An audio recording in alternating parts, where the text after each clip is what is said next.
A global energy crisis sparked by Russia's invasion of Ukraine has forced political priorities to shift.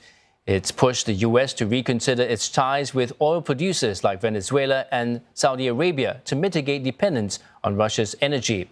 For Venezuela, that shift comes after the former Trump administration imposed oil sanctions against President Nicolas Maduro in 2019. Mary Triny Mena has more in the last of a 5-part series on how the world is coping with a winter of war. Venezuela, with the largest proven oil reserves in the world, has now become a potential strategic partner for the U.S. President Joe Biden eased the Trump-era sanctions late last year in exchange for democratic reforms, paving the way for a potential reopening of U.S. and European markets to oil exports from Venezuela. La realidad Venezuela pasó a tener una especial atención, yo creo que derivado primero de tener del lado occidental un proveedor relativamente confiable y seguro que pudiera también apoyar a Europa. 2 decades ago, Venezuela produced over 3 million barrels per day and exported 1.8 million of them every day to the U.S. But its oil industry collapsed because of corruption, mismanagement, and a fall in oil prices.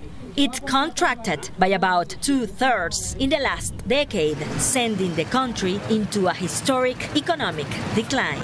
An olive branch from the U.S. could mean revenue for Venezuela and oil for other parts of the world that desperately need it. In November, the U.S. said it would allow Chevron, the last American company to operate in Venezuela, to start pumping oil here again, but in a limited capacity. Es que esta licencia lo que te dice es, mira, te lo voy a renovar cada mes. Va a ser renovada cada mes por un plazo de 6 meses máximo. Que esto es lo que te da la sensación de que es una prueba, no es un permiso a largo plazo, no más. The industry is currently producing less than 700,000 barrels per day. Sanctions relief could eventually push output to over 1 million barrels per day.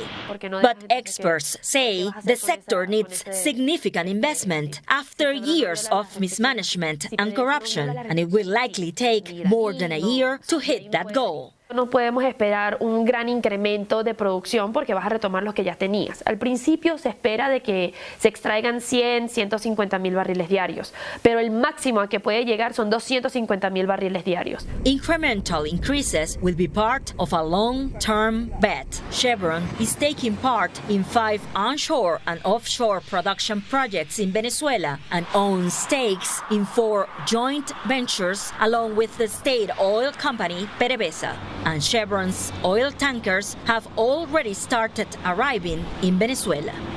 But the lifting of sanctions is not universally popular. Some members of the Venezuelan opposition and activists, as well as some American lawmakers, claim Washington is turning a blind eye to human rights abuses in the country. Not surprisingly, President Maduro has welcomed the changes on oil sanctions and it's calling for an end to all of them. Las licencias dadas por el gobierno de Estados Unidos, las que se conocen y las que no se conocen, van en el camino correcto, aunque no son suficientes. The Biden administration says any future decision to lift more sanctions will depend on further political agreements, such as the release of political prisoners, as well as free and fair Venezuelan elections in 2024. It will take time to determine the actual impact Venezuela's revitalized oil industry may have in the future. One thing is certain for now. A new key player has re-entered the world's energy market. Mary Triny Mena, CNA, Caracas.